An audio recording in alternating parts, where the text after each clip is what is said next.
La mañana de mi quinto día en Maldivas comenzó como de costumbre, con el olor a sal y la luz del sol filtrándose a través de las finas cortinas del bungalow.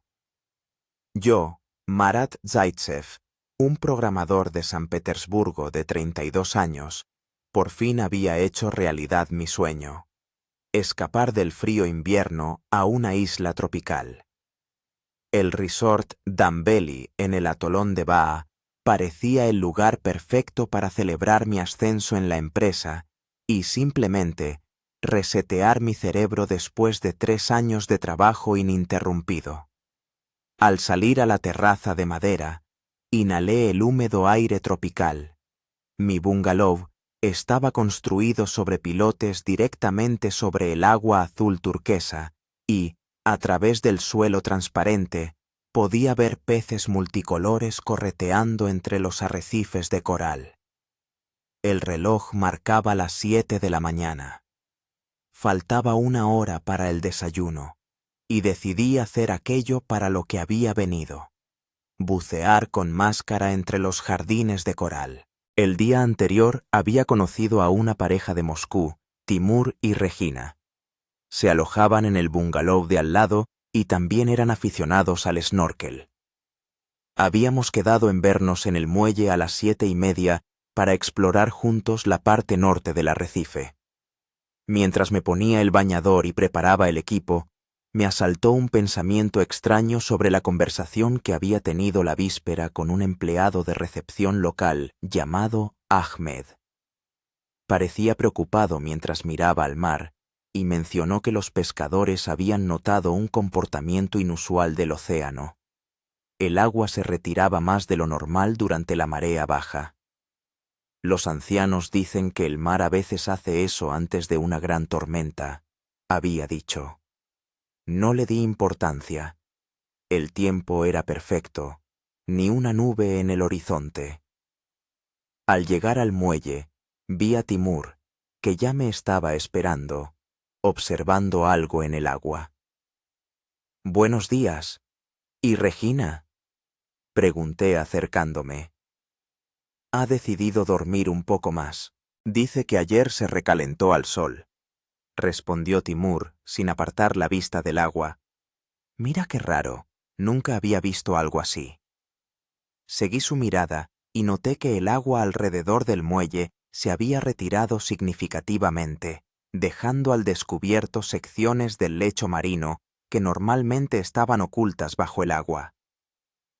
Los corales, normalmente sumergidos a una profundidad de al menos 1 metro, ahora sobresalían parcialmente de la superficie. «¿Quizás es solo una marea baja muy fuerte?», sugerí, aunque una vaga inquietud comenzaba a crecer en mi interior. «No lo sé. He estado en muchas islas, pero nunca he visto una marea baja tan repentina». Timur negó con la cabeza. «Mira, los peces también se comportan de forma extraña. En efecto, los bancos de peces, que normalmente nadaban tranquilamente entre los corales, ahora se movían rápida y caóticamente, como si huyeran presas del pánico de las aguas poco profundas, dirigiéndose a las profundidades». En ese momento, me di cuenta de que varios empleados locales del resort se habían reunido en la orilla y hablaban de algo con agitación, señalando hacia el horizonte. Uno de ellos, el mismo Ahmed, de repente corrió hacia nosotros, agitando los brazos. «¡Señores! ¡Salgan inmediatamente del muelle!», gritó, jadeando por el esfuerzo. «Todos los huéspedes deben reunirse en el edificio principal. ¡Urgente!». «¿Qué ocurre?», pregunté, aún sin comprender la gravedad de la situación. Ahmed me agarró del brazo y me arrastró hacia la orilla. «¡Alerta de tsunami! Hace 10 minutos hubo un fuerte terremoto cerca de Sumatra. La ola viene hacia nosotros». Solo entonces me di cuenta de que una sirena de alarma sonaba sobre la isla, que había confundido con algún ruido de los aires acondicionados.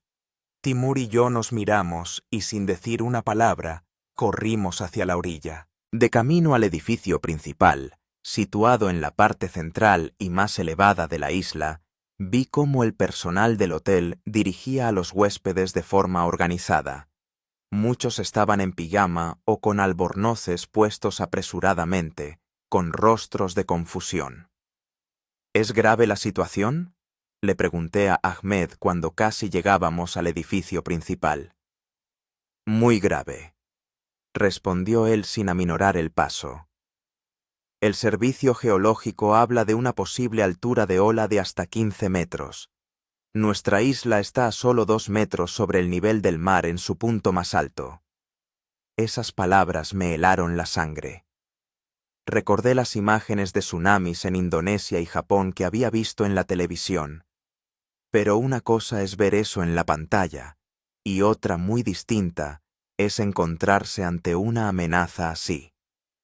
En el edificio principal reinaba un caos controlado. El personal distribuía chalecos salvavidas, agua potable, e intentaba calmar a los huéspedes. El gerente del hotel, un alto maldivo con una camisa blanca, decía algo por un megáfono, pero debido al ruido general, solo pude distinguir frases sueltas sobre que todos serían evacuados al techo del edificio y desde allí, si era posible, en botes salvavidas al atolón más cercano con un punto más alto. Miré a mi alrededor buscando a Timur, pero no se le veía entre la multitud. En cambio, vi a una pareja de ancianos europeos que estaban de pie en una esquina con aspecto desconcertado. La mujer lloraba y el hombre intentaba en vano tranquilizarla. Me acerqué a ellos con la esperanza de poder ayudar. ¿Hablan inglés?, pregunté. Asintieron. ¿Necesitan ayuda? Nuestros pasaportes y medicamentos se han quedado en el bungalow, dijo la mujer con voz temblorosa y acento alemán. Mi marido es diabético, necesita insulina. Miré hacia la playa. El mar se había retirado aún más, dejando al descubierto el fondo marino a decenas de metros de la línea de costa habitual. Esa era la señal inequívoca de un tsunami inminente. ¿Dónde está su bungalow?, pregunté, ya intuyendo lo que iba a hacer. El número 15, respondió el hombre, señalando una hilera de bungalows sobre pilotes. Sin pensarlo más, salí corriendo. Ahmed intentó detenerme, pero le grité que volvía en un minuto. El bungalow número 15 estaba más cerca de la orilla que el mío, y llegué en cuestión de segundos. La puerta no estaba cerrada con llave. Dentro reinaba el caos. Se notaba que la pareja había salido del bungalow a toda prisa. Rápidamente encontré los pasaportes y una pequeña bolsa con medicamentos sobre la mesilla. Los agarré y salí corriendo de vuelta. Y entonces lo vi. En el horizonte, allí donde el cielo se une al océano, apareció una línea oscura. Crecía rápidamente, transformándose en una pared de agua que se desplazaba hacia la isla. Incluso desde esa distancia, era evidente que superaba con creces los 15 metros de los que hablaba Ahmed. Era una auténtica montaña de agua. El miedo me paralizó durante unos segundos. Luego, el instinto de supervivencia se apoderó de mí y corrí tan rápido como nunca había corrido en mi vida. El edificio principal me parecía ahora inalcanzable. Comprendí que no llegaría a él antes de que la ola se abatiera sobre la isla. A mi derecha se alzaba una torre de agua, una estructura metálica de unos 20 metros de altura, con un depósito en la parte superior. Sin dudarlo, corrí hacia ella y empecé a subir por la escalera metálica adosada a su lado. Estaba aproximadamente a mitad de camino cuando oí un sonido que jamás olvidaré. El rugido ensordecedor de la pared de agua que se acercaba. Al girarme, vi cómo una ola de 30 metros se abatía sobre la playa barriendo las palmeras como si fueran cerillas. Los bungalows sobre pilotes, que parecían tan robustos, se hacían añicos. Seguí subiendo febrilmente, aferrándome a los peldaños de la escalera con los dedos entumecidos por el miedo. Al llegar a la plataforma junto al depósito, abracé un soporte metálico y me pegué a él con todo el cuerpo, cerrando los ojos con fuerza.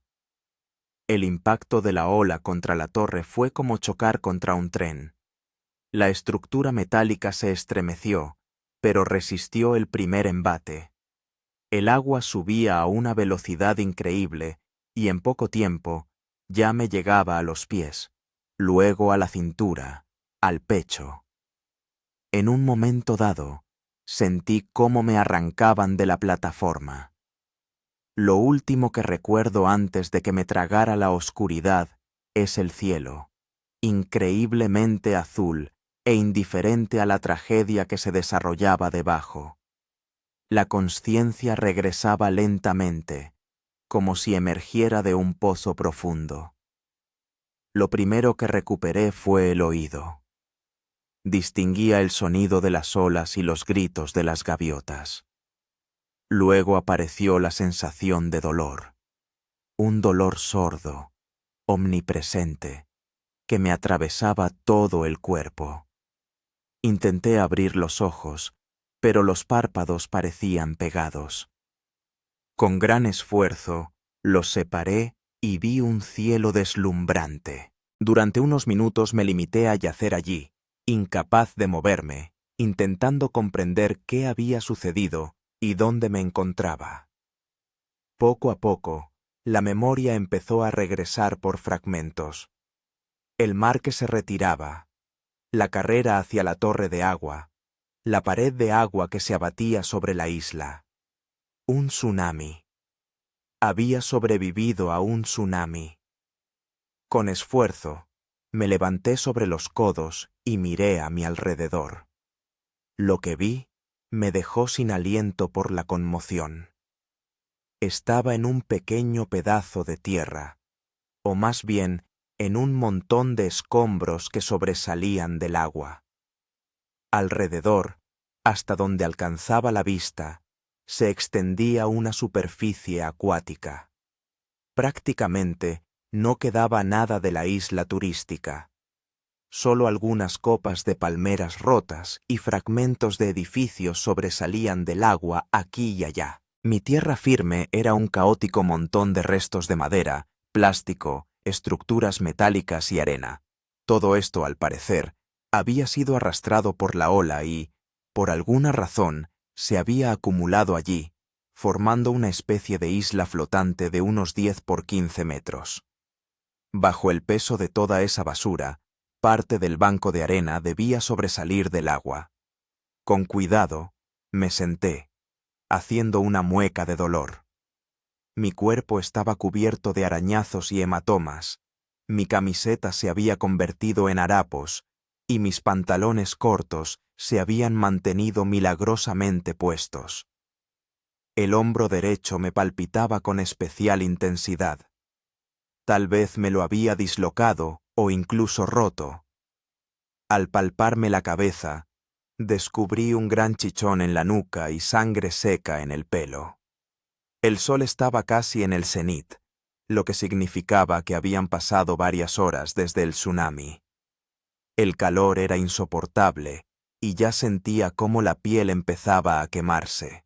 Tenía que encontrar algún tipo de refugio y, lo que es más importante, agua potable.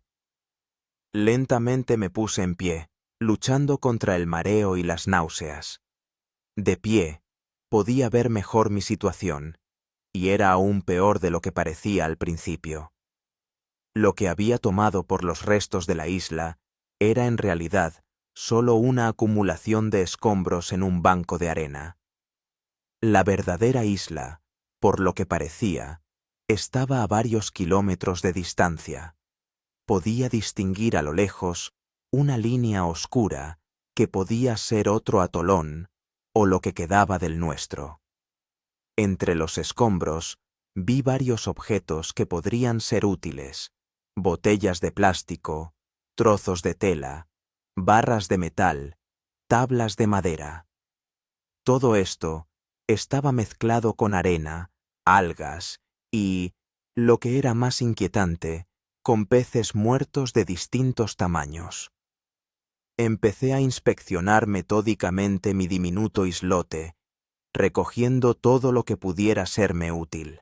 Entre los hallazgos, me encontré con 3 botellas de plástico, una de ellas medio llena de agua dulce, varias toallas y sábanas, probablemente de un hotel, una bandeja metálica que podría servir tanto de recipiente como de herramienta, un fragmento de puerta de madera, lo suficientemente grande como para usarlo como balsa en caso necesario, un recipiente de plástico con tapa que, para mi sorpresa, contenía cerillas intactas y secas.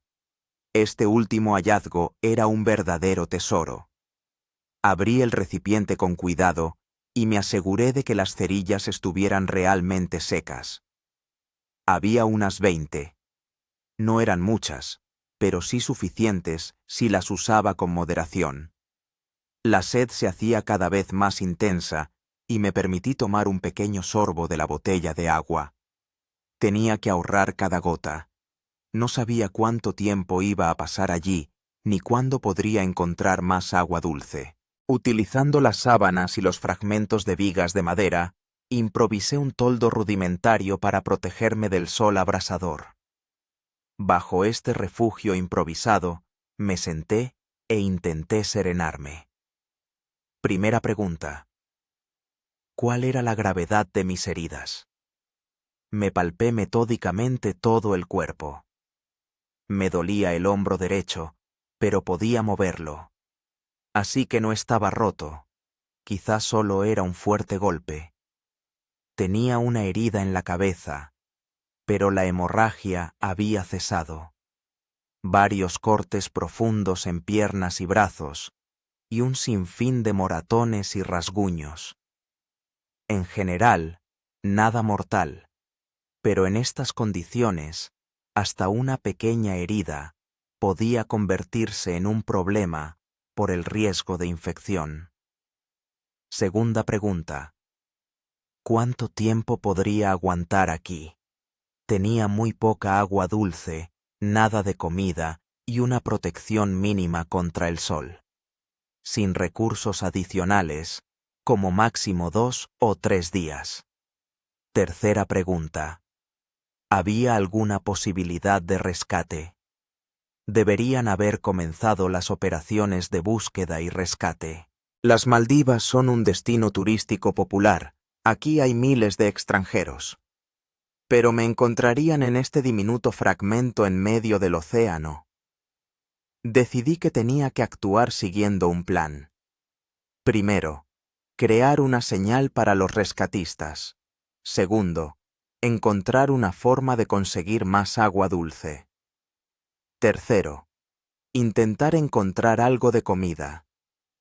Con los materiales recogidos, fabriqué una bandera rudimentaria, atando una de las sábanas a un largo palo de madera, y la coloqué en el punto más alto de mi isla. La tela blanca debía ser visible desde el aire.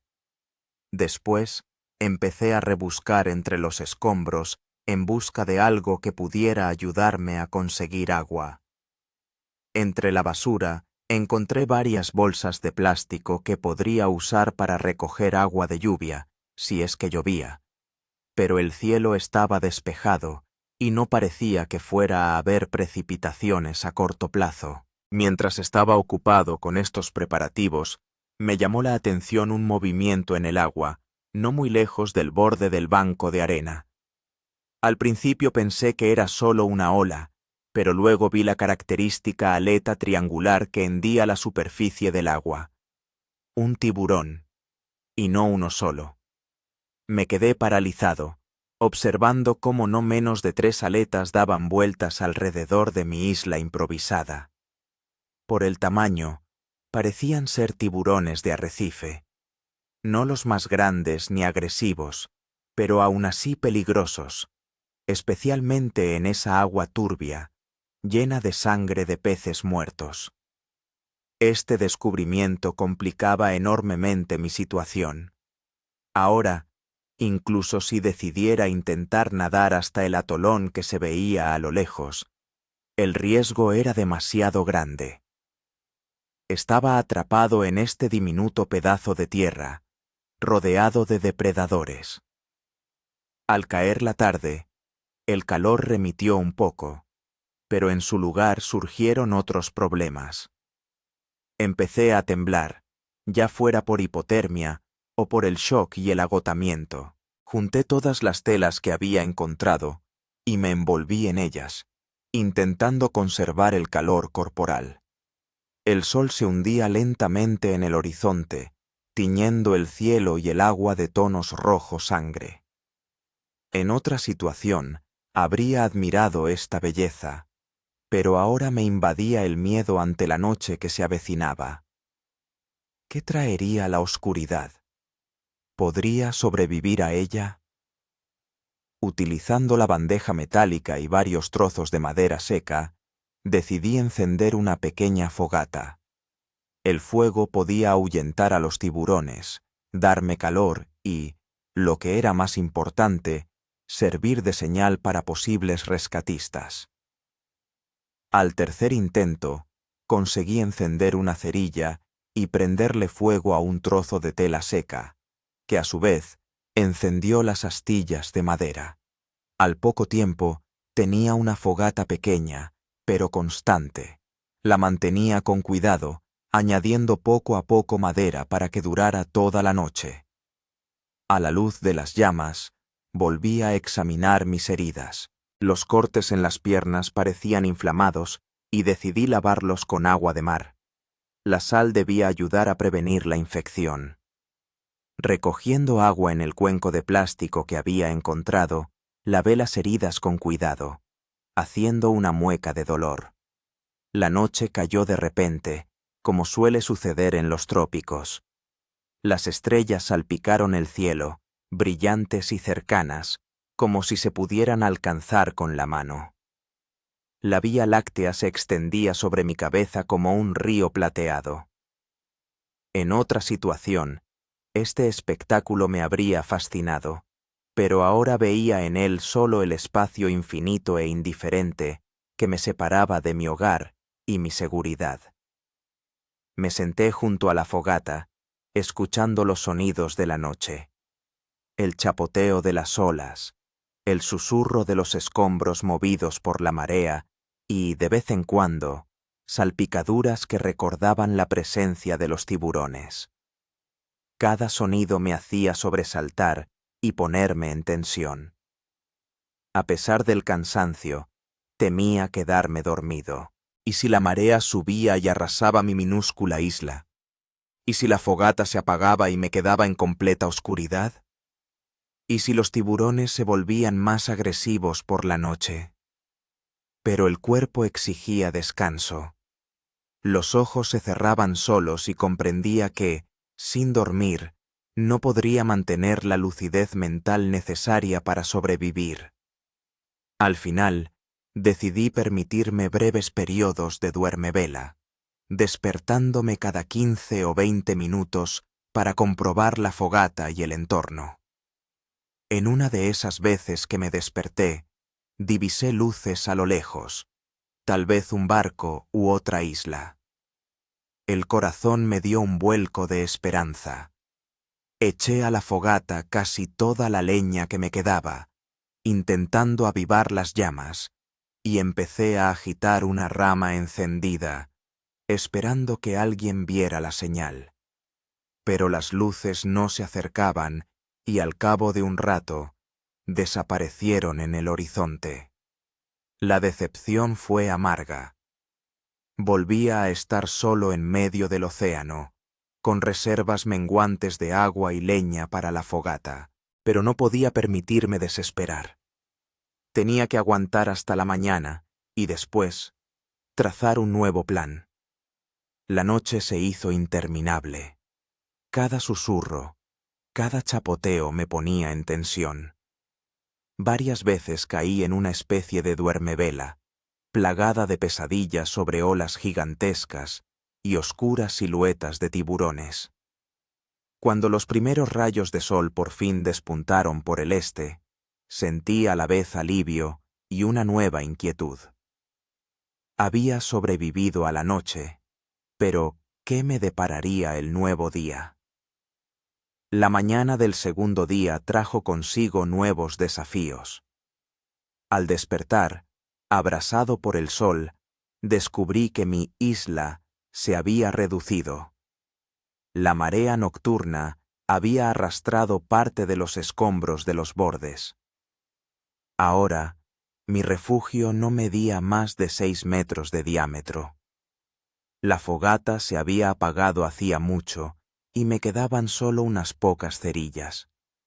Decidí no gastarlas durante el día.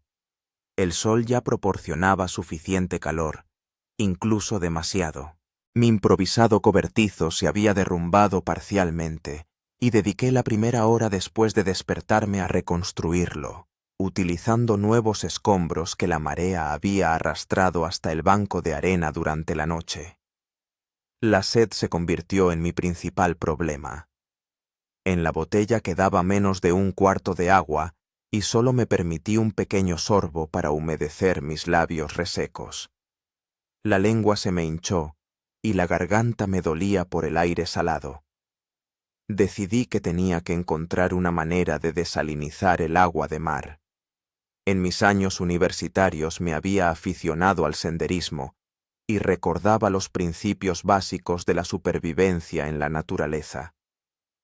Para destilar agua, necesitaba un recipiente para hervir, una especie de tubo para desviar el vapor y un recipiente para recoger el condensado. Entre los escombros encontré una cacerola de metal con el asa rota, perfecta para hervir agua. Una botella de plástico cortada longitudinalmente podría servir como canal para recoger el condensado. Pero, ¿cómo crear un sistema de destilación hermético sin herramientas especiales? Después de una hora de experimentos, ideé una construcción rudimentaria.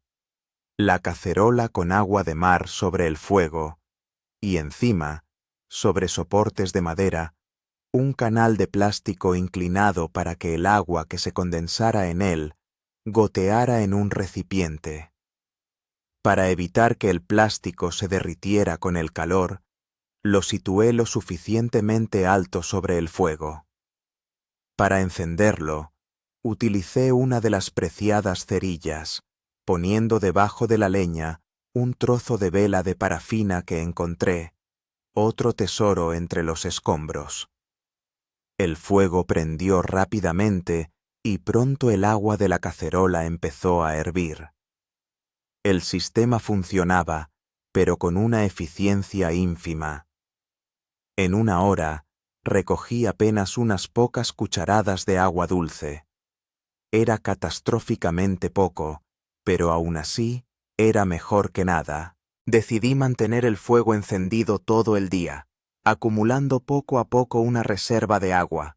Mientras mi destilación rudimentaria hacía su trabajo, me dediqué a buscar comida. Había peces muertos entre los escombros, pero la mayoría ya estaban empezando a descomponerse al sol. Sin embargo, en el agua alrededor del banco de arena, vi peces vivos, atraídos probablemente por los restos orgánicos. Con una larga placa de metal que en su día había formado parte de un tejado, fabriqué una lanza rudimentaria, afilando un extremo con una piedra. De pie con el agua hasta las rodillas al borde del banco de arena, vigilando atentamente a los tiburones, que afortunadamente se mantenían a distancia, intenté pescar. Después de muchos intentos fallidos, por fin conseguí ensartar un pez pequeño, parecido a una lubina. Era una presa modesta, pero para mí, un verdadero triunfo. Rápidamente limpié el pez con un trozo de cristal que encontré y lo cociné sobre las brasas de la fogata. El sabor era delicioso. A pesar de la falta de sal y especias, no me atreví a utilizar agua de mar para cocinar, por temor a que pudiera contener sustancias nocivas después del tsunami. Era la primera comida en casi 2 días, y me dio nuevas fuerzas y esperanza. Hacia el mediodía, el sol se había vuelto insoportable. La temperatura debía superar los 35 grados y la humedad era casi del 100%. Me refugié bajo el cobertizo, pero servía de poca ayuda. La piel, desprotegida por la ropa, ya estaba enrojecida y empezaba a descamarse por las quemaduras solares. Decidí usar una de las sábanas para protegerme la cabeza y los hombros, envolviéndola a modo de turbante beduino. Esto ayudó a mitigar un poco el impacto del sol, pero el calor seguía siendo extenuante. Durante el día, divisé a lo lejos una silueta que podría ser una embarcación o un pequeño navío. Sin dudarlo, encendí una hoguera, usando otra cerilla y todos los materiales secos que pude encontrar. A continuación, arrojé un trozo de plástico al fuego, generando una columna de humo negro que debía de ser visible desde lejos. Grité y agité una bandera improvisada, pero la silueta no cambió de rumbo y pronto desapareció de mi vista. Quizás era un espejismo, producto de un cerebro agotado y el sol abrasador. O tal vez, simplemente, no me vieron. La decepción fue profunda, pero no podía permitirme desesperar. Continué trabajando en el sistema de destilación, perfeccionándolo para aumentar la producción de agua dulce. Al anochecer, logré recolectar unos 200 mililitros de agua destilada. No era mucho, pero sí suficiente para calmar la sed más apremiante. El agua tenía un sabor extraño, entre plástico y humo, pero era agua pura, agua dulce, y en ese momento valía más que el oro. Cuando el sol comenzó a declinar, noté un cambio en el comportamiento del agua. Las olas se volvieron más altas y agresivas, y el viento arreció. En el horizonte se acumulaban nubes oscuras. Se avecinaba una tormenta. Era una bendición y una maldición a la vez. Por un lado, la lluvia podría abastecerme de agua dulce. Por otro, la tormenta podía arrasar por completo mi frágil isla de escombros. Febrilmente, empecé a reforzar mi refugio, atando los restos con cuerdas y alambres encontrados, creando una estructura más sólida. Todos los objetos de valor, cerillas, recipientes con agua, herramientas, los coloqué en un contenedor de plástico con tapa y lo amarré a la parte más resistente de la construcción.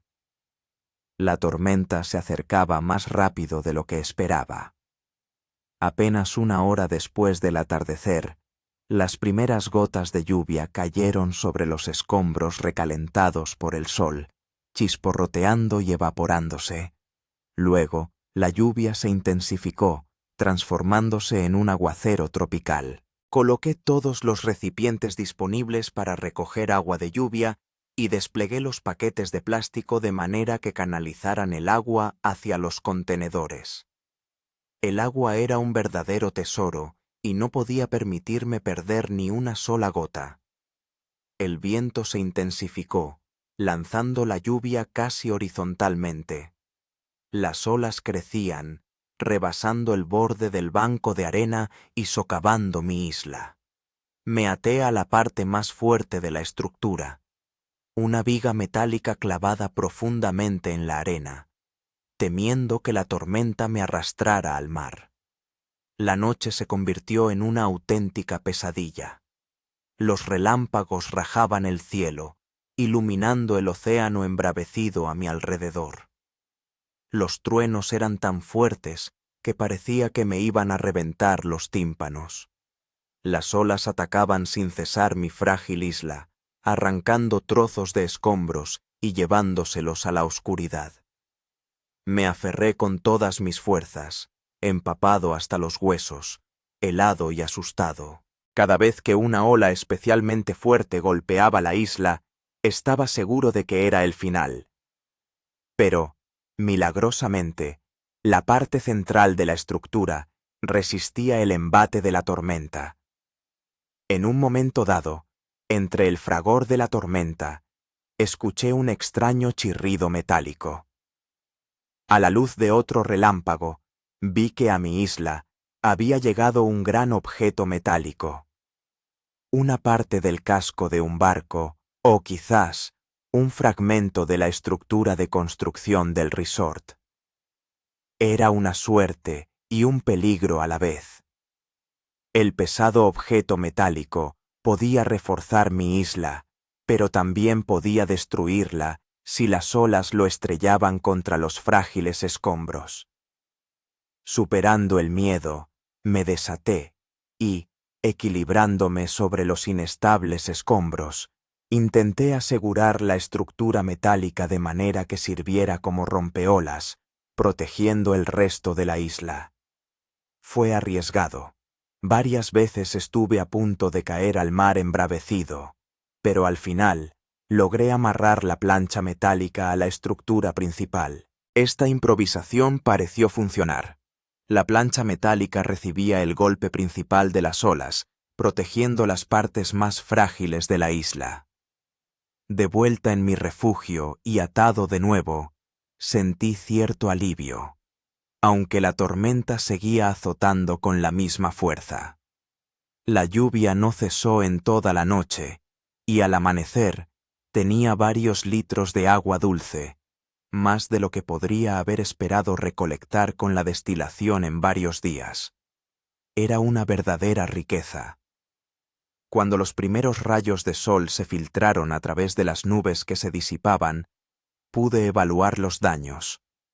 Mi isla se había reducido aproximadamente en un tercio. Muchos escombros habían sido arrastrados por la tormenta. Pero la parte central, reforzada con la plancha metálica, había resistido. Además, la tormenta había traído consigo inesperados regalos. Entre los nuevos escombros que habían llegado a la isla, encontré un contenedor de plástico con paquetes intactos de patatas fritas y galletas, probablemente de la tienda del resort. Era un verdadero hallazgo que podría proporcionarme calorías durante varios días.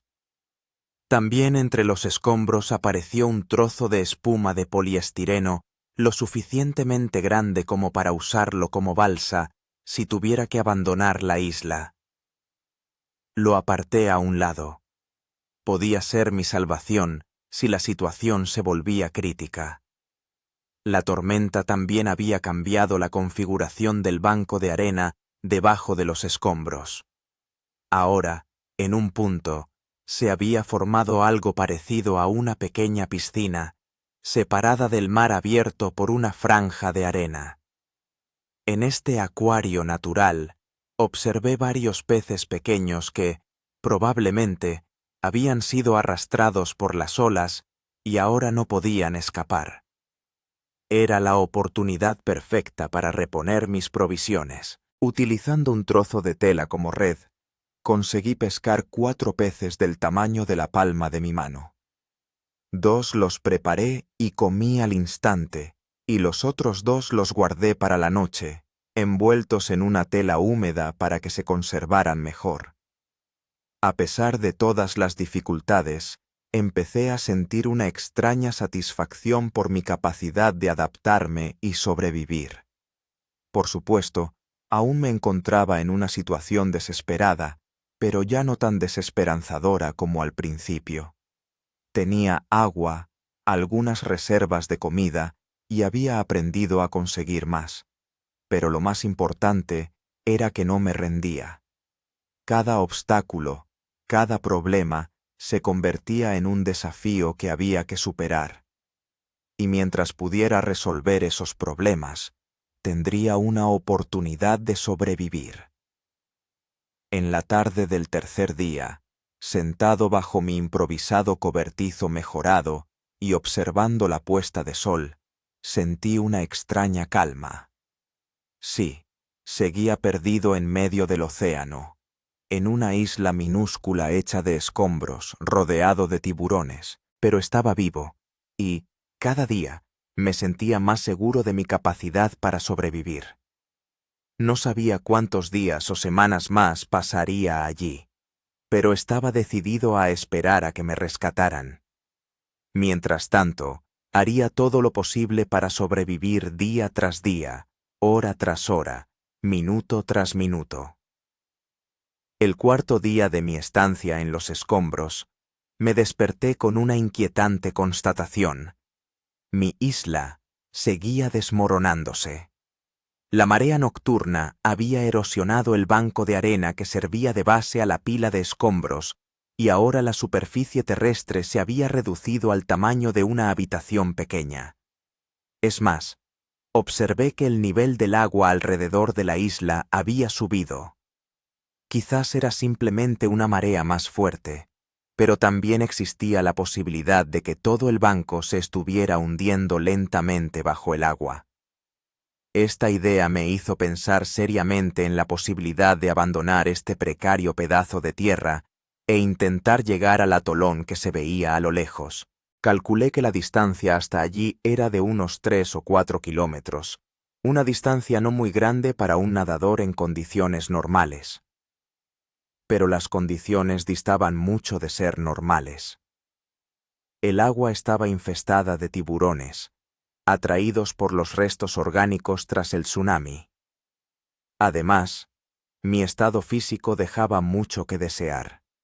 La deshidratación, las quemaduras solares y la constante desnutrición me habían debilitado. Decidí que, antes de emprender una tentativa tan desesperada, debía prepararme lo mejor posible. Dediqué el día a construir una balsa con los materiales que encontré. La base era un gran trozo de espuma de poliestireno que había arrastrado la tormenta. A él até botellas de plástico vacías para darle flotabilidad adicional y tablas de madera para darle rigidez. La construcción resultante distaba mucho de ser perfecta, pero debería aguantar mi peso y no desmoronarse en el camino. Para protegerme del sol, construí un pequeño toldo con un trozo de tela tensado sobre varillas de madera. Con un tubo largo de metal hice una especie de remo, aplanando un extremo con una piedra. Todas mis provisiones, agua, restos de comida, cerillas y objetos útiles que había encontrado, los metí en un contenedor de plástico con una tapa hermética y lo até a la balsa. Pero el principal problema seguían siendo los tiburones. ¿Cómo cruzar 3 kilómetros de agua plagada de depredadores? Recordaba de los documentales que los tiburones no suelen atacar a las personas deliberadamente, pero pueden atacar si las confunden con presas o si huelen sangre. Mis manos y pies estaban cubiertos de rasguños y cortes, algunos de los cuales aún supuraban. Esto me convertía en un blanco ideal para los tiburones, capaces de oler la sangre a una distancia enorme. Decidí crear un traje antitiburones improvisado. Con trozos de plástico y tela que encontré, construí algo parecido a un mono, que debía cubrir las heridas y crear una barrera adicional entre mi piel y el agua. Para defenderme de posibles ataques, fijé a la balsa varios barrotes metálicos puntiagudos, apuntando hacia afuera, como lanzas primitivas. No detendría a un tiburón grande, pero podría ahuyentar a los depredadores más pequeños. Al caer la tarde, la balsa estaba lista y decidí partir al amanecer del día siguiente, cuando, según mis observaciones, los tiburones estaban menos activos. La noche antes de zarpar apenas dormí. Cada sonido, cada chapoteo en el agua me hacía estremecer. Los pensamientos sobre lo que podría esperarme en mar abierto no me dejaban tranquilo. ¿Y si la balsa se deshacía a mitad de camino? ¿Y si la corriente me arrastraba hacia el océano abierto? ¿Y si los tiburones acababan atacándome? Pero la alternativa era aún peor: quedarme en la isla que se derrumbaba y esperar a que se hundiera por completo, o a que se acabaran mis provisiones de comida y agua. Con los primeros rayos de sol, lancé la balsa al agua y me subí con cuidado. Para mi alivio, la construcción aguantó mi peso, aunque se hundió en el agua más de lo que había previsto. Utilizando el remo improvisado, empecé a remar hacia el lejano atolón. La primera hora transcurrió relativamente tranquila. El mar estaba en calma, y la corriente, incluso, parecía ayudarme, empujando ligeramente la balsa en la dirección correcta. Remaba con un ritmo constante, ahorrando fuerzas, consciente de que el trayecto sería largo. Pero a la segunda hora, la situación cambió. El viento arreció, levantando pequeñas olas que comenzaron a inundar mi balsa, que iba muy baja sobre el agua. Achicaba agua con un cuenco de plástico, pero entraba más rápido de lo que podía sacarla. Lo peor de todo fue que divisé varias aletas que daban vueltas alrededor de la balsa a una distancia de unos 30 metros. Los tiburones me estudiaban, como decidiendo si yo representaba una amenaza o una presa. Intentaba remar de forma constante, evitando movimientos bruscos que pudieran ser interpretados por los depredadores como señales de un pez herido. Pero con cada minuto que pasaba, los tiburones se acercaban, estrechando el círculo alrededor de la balsa. En un momento dado, uno de ellos, un tiburón de arrecife de unos 2 metros de largo, nadó tan cerca que pude ver sus ojos, fríos e impasibles. Rodeó lentamente la balsa, casi rozándola con el costado, como inspeccionando la estructura. El corazón me latía con tanta fuerza que sentía que iba a salírseme del pecho. Me quedé paralizado, temeroso de moverme, hasta que el tiburón se alejó a una distancia segura, pero volvió. Y esta vez no estaba solo. Ahora eran 3 los tiburones que daban vueltas alrededor de la balsa, estrechando el círculo gradualmente. Uno de ellos golpeó repentinamente el agua con la cola, creando una ola que casi volcó mi precaria balsa. Comprendí que estaban probando la estructura, quizá confundiéndola con un animal marino herido. Desesperado, agarré una varilla metálica y, cuando el tiburón más cercano se acercó de nuevo, golpeé con fuerza el agua cerca de él. Funcionó. El tiburón se echó bruscamente hacia atrás y se alejó unos metros, pero sabía que era solo una medida temporal. Volverían, y la próxima vez podrían ser más agresivos. Buscaba una solución con desesperación. Seguir remando significaba pasar varias horas más en compañía de estos depredadores, con un riesgo de ataque cada vez mayor. Volver a la isla significaba admitir la derrota y seguir muriendo lentamente allí. En ese instante, divisé una línea oscura en el horizonte, otro atolón o isla, situado mucho más cerca que aquel al que me dirigía inicialmente. Quizá la corriente me estaba desviando, y ahora esta nueva isla era la masa de tierra más cercana. Cambié de rumbo bruscamente, dirigiendo la balsa hacia este nuevo punto de referencia. Los tiburones parecieron perder el interés por un momento, alejándose varias decenas de metros, pero sabía que aún me seguían. Remaba ahora con energías renovadas, a pesar del cansancio y el dolor en los músculos. Cada palada me acercaba a la seguridad, a tierra firme, donde los tiburones no podrían alcanzarme. Pero el mar no iba a soltar tan fácilmente a su presa. Aproximadamente 1 hora después de cambiar de rumbo, el viento arreció aún más y el cielo se cubrió de nubes. Se acercaba una tormenta, y esta vez no tenía una isla sólida hecha de escombros donde refugiarme. Las primeras gotas de lluvia cayeron sobre mi piel recalentada, proporcionando un alivio fugaz del calor. Pero pronto la lluvia se convirtió en un verdadero aguacero, y el viento levantó olas de hasta 1 metro de altura, condiciones catastróficas para mi frágil balsa. Me até a la balsa con una cuerda, temeroso de que una ola pudiera arrastrarme al mar. Era una decisión arriesgada.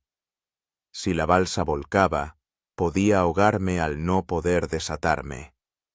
Pero el riesgo de ser arrastrado a un mar infestado de tiburones me parecía aún peor. La tormenta rugió durante unas 2 horas, aunque me pareció una eternidad. Mi balsa estuvo a punto de volcarse varias veces, pero, milagrosamente, se mantuvo a flote. El contenedor de plástico con las provisiones se soltó de sus amarres y salió volando al mar embravecido, llevándose consigo la mayor parte de mi agua y comida. Cuando la tormenta finalmente empezó a amainar, estaba exhausto hasta la médula, empapado, aterido de frío y hambriento. Pero estaba vivo, y mi balsa, aunque dañada, aún se mantenía a flote. Las nubes se dispersaron y pude volver a orientarme. Para mi alivio, la isla a la que me dirigía estaba ahora mucho más cerca. Quizá la corriente y el viento me habían ayudado, empujando la balsa en la dirección correcta. No se veía a ningún tiburón por ninguna parte. Probablemente la tormenta los había ahuyentado o los había arrastrado a otra parte del océano. Era una pequeña, pero importante victoria. Con nuevas fuerzas, seguí remando hacia la isla. Ahora podía distinguir árboles en ella, altas palmeras meciéndose al viento. Era una isla de verdad, no solo un banco de arena, y eso significaba la posibilidad de encontrar agua dulce, comida y materiales para construir un refugio más seguro. Los últimos cientos de metros fueron los más difíciles. Las manos se negaban a obedecer, los músculos ardían de cansancio, pero la idea de tierra firme bajo mis pies, de la seguridad lejos de los tiburones y las tormentas, me daba fuerzas. Cuando la balsa finalmente tocó el fondo arenoso de la orilla de la isla, sentí un alivio tan grande que se me saltaron las lágrimas. Me deslicé de la balsa al agua hasta las rodillas y, tambaleándome de cansancio, llegué a la orilla. Caí sobre la arena mojada y me quedé inmóvil, simplemente disfrutando de la sensación de tierra firme bajo mi cuerpo. Lo había logrado. Crucé 3 kilómetros de océano en una balsa improvisada.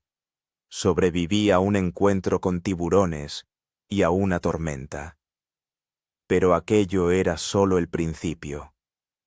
Ahora me tocaba explorar la isla, encontrar agua y comida, construir un refugio y, lo más importante, buscar la manera de enviar una señal a los equipos de rescate que, estaba seguro, ya andaban buscando supervivientes tras el tsunami. Reuniendo mis últimas fuerzas, me puse en pie y me adentré en la isla, dejando atrás la destrozada balsa y el océano infinito, que por poco se convertía en mi tumba. Los primeros pasos sobre tierra firme tras días pasados en una endeble isla de escombros y una balsa precaria resultaron casi surrealistas. Las piernas, desacostumbradas a caminar, me flaqueaban y tropecé varias veces con raíces y piedras ocultas en la arena. La isla en la que había recalado era mucho más grande de lo que parecía desde el agua, tal vez 1 kilómetro de diámetro. La parte central se elevaba sobre el nivel del mar unos buenos 10 o 15 metros. una verdadera montaña en comparación con los planos atolones de las Maldivas. Esto daba esperanza de que la isla no hubiera quedado completamente inundada por el tsunami y pudiera conservar fuentes de agua dulce y alimento. Palmeras y arbustos cubrían la mayor parte de la isla, formando una densa capa verde. Era una buena señal. La vegetación significaba suelo y agua. Posiblemente también hubiera cocoteros, cuyos frutos podían proporcionar tanto bebida como comida. Lo primero que decidí hacer fue rodear la isla por el perímetro para hacerme una idea de sus dimensiones y recursos. Me llevó cerca de 1 hora. La isla era pequeña, en efecto, pero mucho más prometedora que mi antiguo refugio de escombros. En la parte oriental descubrí una pequeña cala, protegida de las olas del océano por un arrecife de coral. El agua allí era tranquila y cristalina, lo que convertía el lugar en un sitio ideal para pescar y, tal vez, para enviar señales a los barcos que pasaran. Continuando el recorrido, encontré varios cocoteros con frutos, un verdadero tesoro para un superviviente. Utilizando una piedra afilada, derribé varios cocos y enseguida hice un agujero en uno de ellos, bebiendo con avidez el agua de coco refrescante. Era la primera vez en muchos días que saciaba la sed de verdad. En la parte norte de la isla, para mi sorpresa y alegría, encontré un riachuelo que bajaba desde la elevación central hacia el mar. El agua estaba limpia y dulce. Probablemente había un manantial o una acumulación de agua de lluvia en la cima de la colina. Me arrodillé y bebí directamente del arroyo, disfrutando del sabor del agua dulce de verdad. Pero el descubrimiento más asombroso me aguardaba en la parte occidental de la isla. Entre los árboles divisé algo que claramente había sido construido por el hombre. Los restos de una cabaña o una pequeña edificación. Al acercarme, vi que en efecto era una cabaña, parcialmente destruida, probablemente por el mismo tsunami que por poco me mata. La cabaña era primitiva, paredes de ramas entrelazadas y hojas de palma, un techo parcialmente arrancado por el viento o una ola. Pero en el interior se conservaban algunos objetos que testimoniaban la presencia reciente de personas. Recipientes de plástico, aparejos de pesca, incluso algunas latas de conservas. ¿Quién había vivido allí? ¿Pescadores locales? ¿Otros turistas? O quizás un ermitaño que se había aislado voluntariamente del mundo. En cualquier caso, este hallazgo aumentaba significativamente mis posibilidades de supervivencia y, posiblemente, de rescate. Decidí utilizar la cabaña como base, restaurándola en la medida de lo posible. Pasé las siguientes horas recogiendo ramas y hojas de palma para reparar las paredes y el techo. Al anochecer tenía un refugio modesto, pero perfectamente funcional, que me protegía del sol y de la posible lluvia. Entre los objetos encontrados en la cabaña, especialmente valiosos, resultaron los anzuelos y el hilo de pesca. Con ellos, podía procurar comida de una manera mucho más eficaz que con mi lanza primitiva. También encontré un recipiente de plástico con varias cerillas envueltas en papel encerado y una pequeña navaja con mango de plástico. Un verdadero tesoro en mi situación. Con la navaja, me resultaba mucho más fácil abrir los cocos y llegar a su pulpa. También corté una rama larga y recta, transformándola en una caña de pescar, y le adherí el anzuelo y el hilo encontrados. Como cebo, utilicé trozos de pulpa de coco y pequeños cangrejos que encontré entre las piedras de la orilla. Al lanzar la caña improvisada en las tranquilas aguas de la cala, fui recompensado con una captura casi instantánea. Un pez pequeño y rojizo, parecido a una perca. En 1 hora de pesca, conseguí capturar 4 peces, más que suficiente para una cena abundante. Utilizando las cerillas encontradas, encendí una fogata en la orilla y preparé el pescado, ensartándolo en palitos afilados. El sabor del pescado recién hecho, después de días de subsistencia a medio gas, era indescriptible. Comí despacio, disfrutando de cada bocado, y acompañé la comida con agua de coco fresca. Después de la cena, saciado y calentado por el fuego, sentí por primera vez en muchos días algo parecido al optimismo. Sí, aún estaba perdido en medio del océano Índico, en una isla minúscula, lejos de la civilización. Pero tenía un refugio, una fuente de agua dulce, comida e incluso algunas herramientas.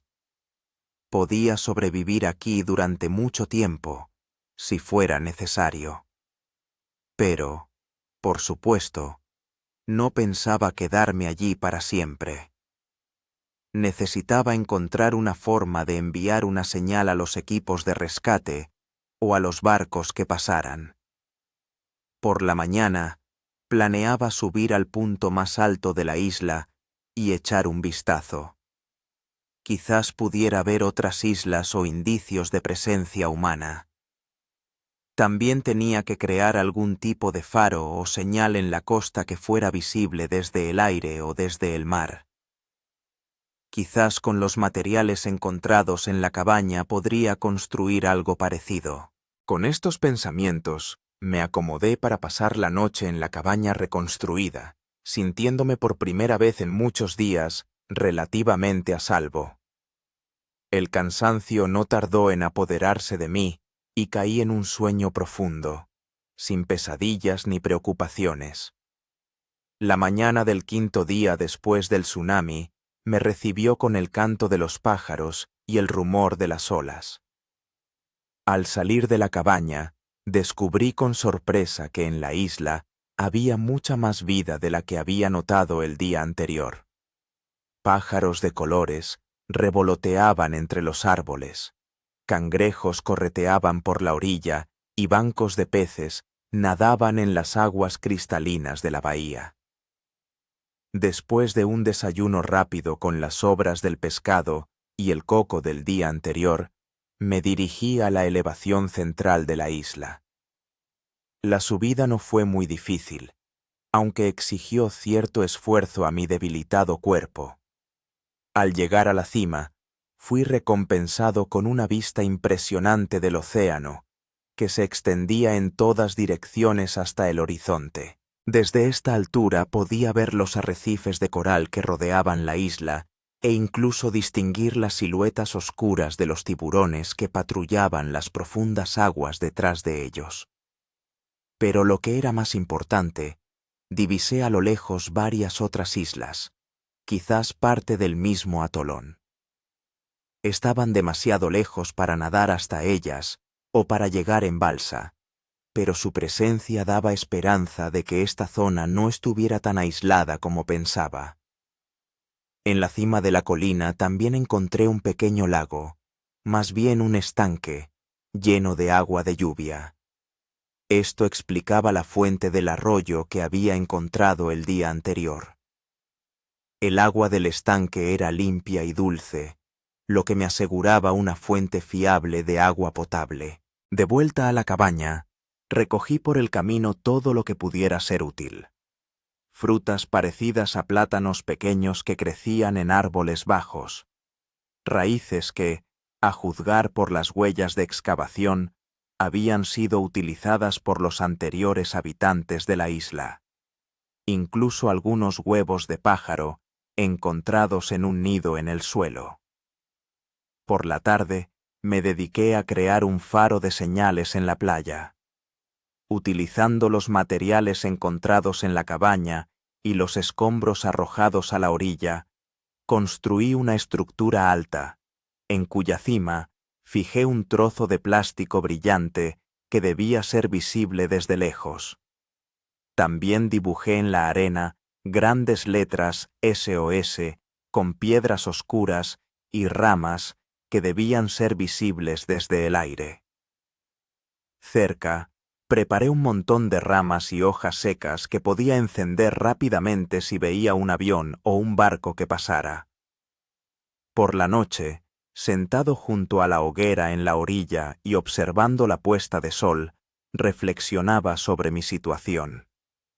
Extrañamente, me sentía casi tranquilo. Por supuesto, todavía quería volver a casa, a la civilización, a mi antigua vida. Pero aquí, en esta pequeña isla, había encontrado algo que echaba de menos en el ajetreo diario: la sencillez de la existencia, donde cada acción tenía un propósito y un significado inmediatos. Conseguir comida, encontrar agua, construir un refugio. Estas necesidades básicas llenaban mis días, sin dejar espacio para preocuparme por los plazos, las perspectivas profesionales o las obligaciones sociales.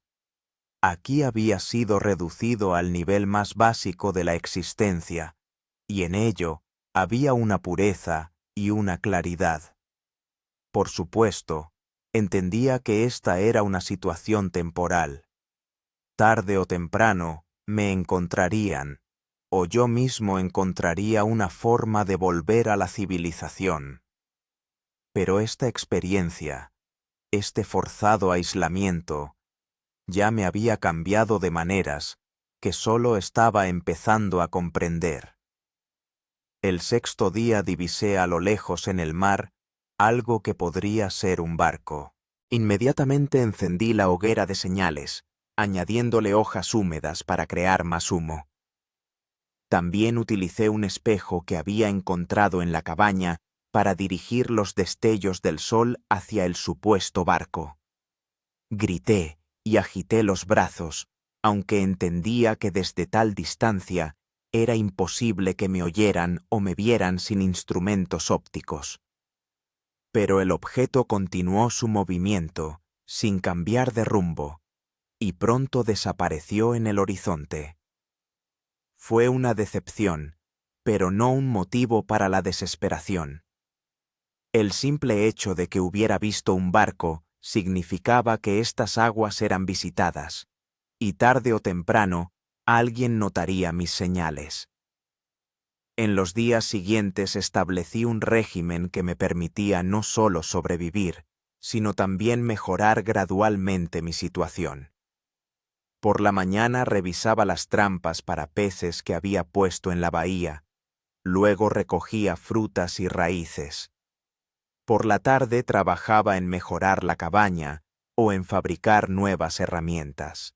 Por la noche mantenía la hoguera de señales y observaba el horizonte en busca de barcos o aviones. También empecé a llevar un calendario, haciendo muescas en el tronco de una palmera cerca de la cabaña.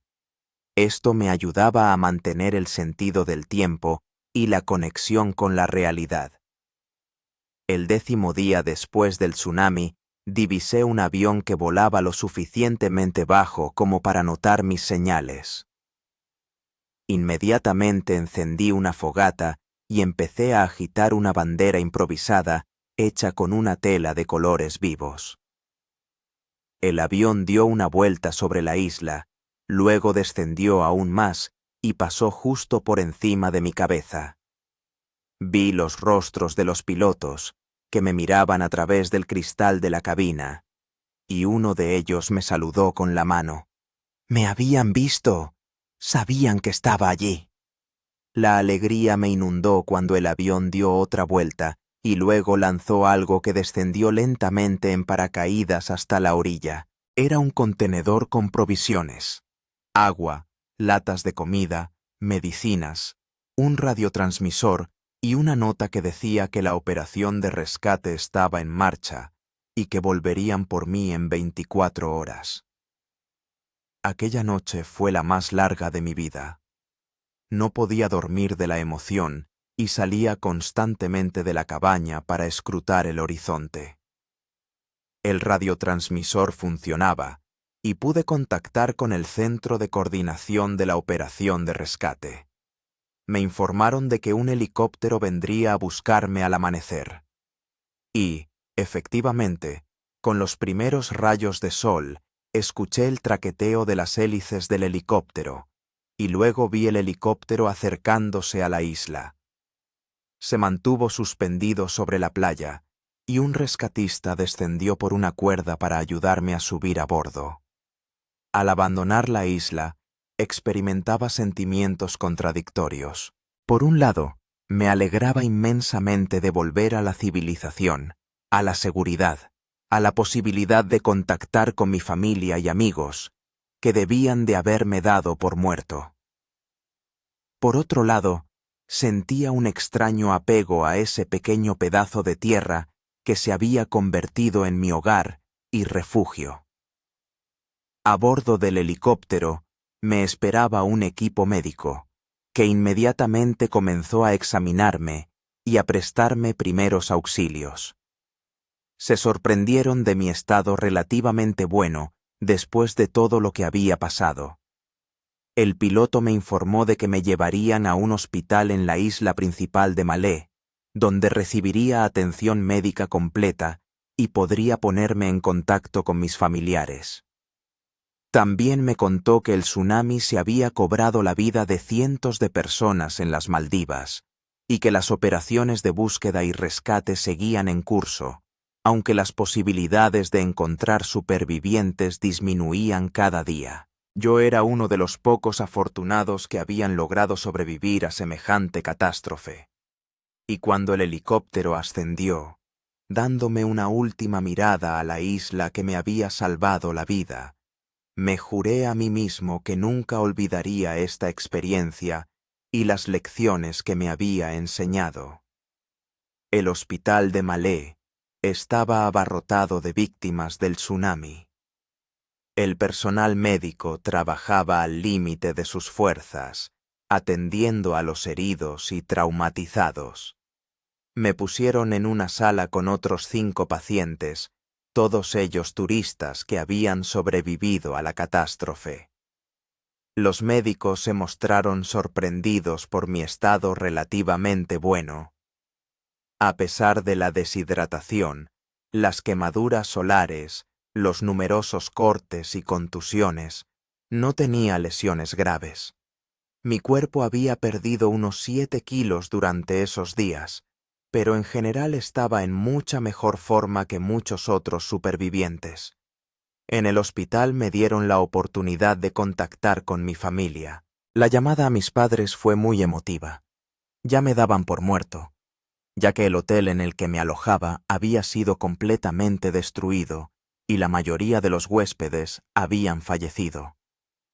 Al oír mi voz, mi madre se echó a llorar y mi padre, normalmente reservado y poco hablador, no podía hablar de la emoción. También llamé a mi empresa para informar de que estaba vivo. Mis compañeros de trabajo estaban conmocionados. Ya estaban preparando un funeral en mi memoria. Mi jefe directo, Víctor, dijo que la empresa pagaría todos los gastos de mi tratamiento y repatriación, y que podía tomarme todo el tiempo que necesitara para recuperarme. Pasé 3 días en el hospital, sometiéndome a varias pruebas y recibiendo tratamiento. Los médicos estaban especialmente preocupados por la posibilidad de infecciones a causa de los numerosos cortes que había sufrido en el agua turbia después del tsunami. Me recetaron un ciclo de antibióticos y antiinflamatorios. El segundo día en el hospital me visitó un representante del consulado ruso. Me ayudó a tramitar documentos provisionales en sustitución de los perdidos y organizó mi repatriación a Rusia tan pronto como los médicos dieran permiso para volar. En la sala conocí a otros supervivientes y compartimos nuestras historias. A mi lado estaba un anciano alemán llamado Hans, que había sobrevivido agarrándose al techo flotante de su bungalow. Su mujer no había sobrevivido, y el dolor de ese hombre era casi palpable. Al otro lado estaba un joven australiano llamado Jason, que había pasado casi una semana en la copa de una palmera, temiendo bajar por los tiburones que habían entrado en la isla inundada. Le rescataron unos pescadores que pasaban por casualidad. Las historias de otros supervivientes me hicieron darme cuenta de lo afortunado que había sido. No solo había sobrevivido al propio tsunami, sino que había podido encontrar una isla con agua dulce y comida, había evitado lesiones graves e infecciones, y había sido encontrado por los rescatistas con relativa rapidez.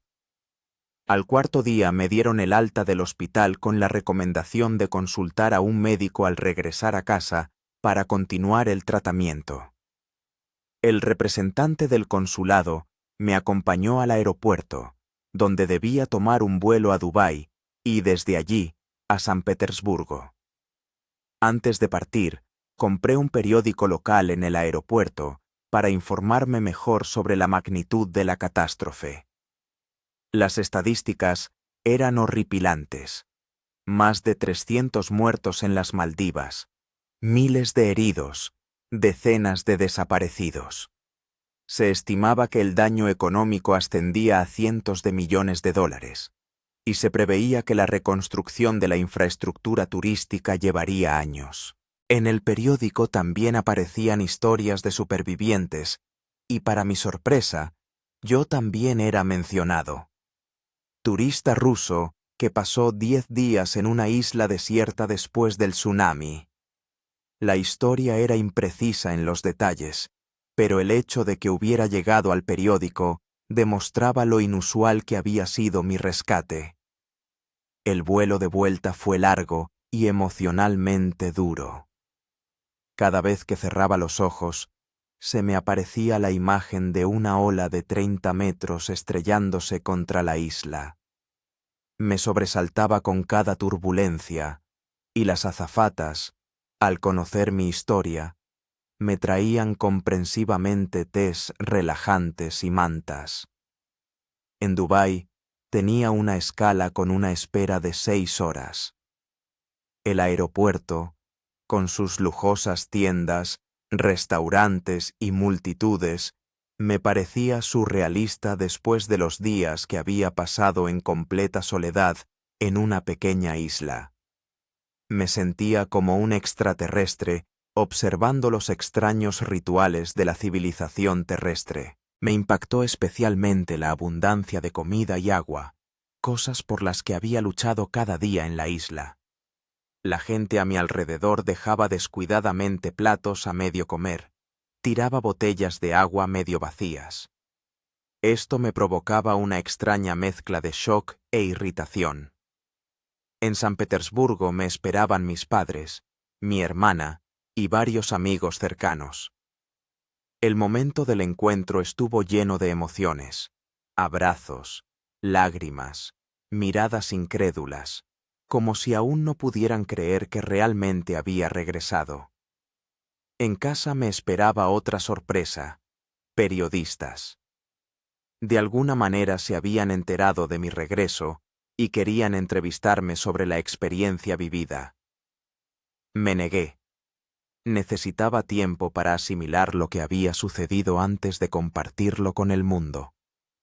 Los primeros días en casa fueron una extraña mezcla de confort e incomodidad. Por un lado, estaba agradecido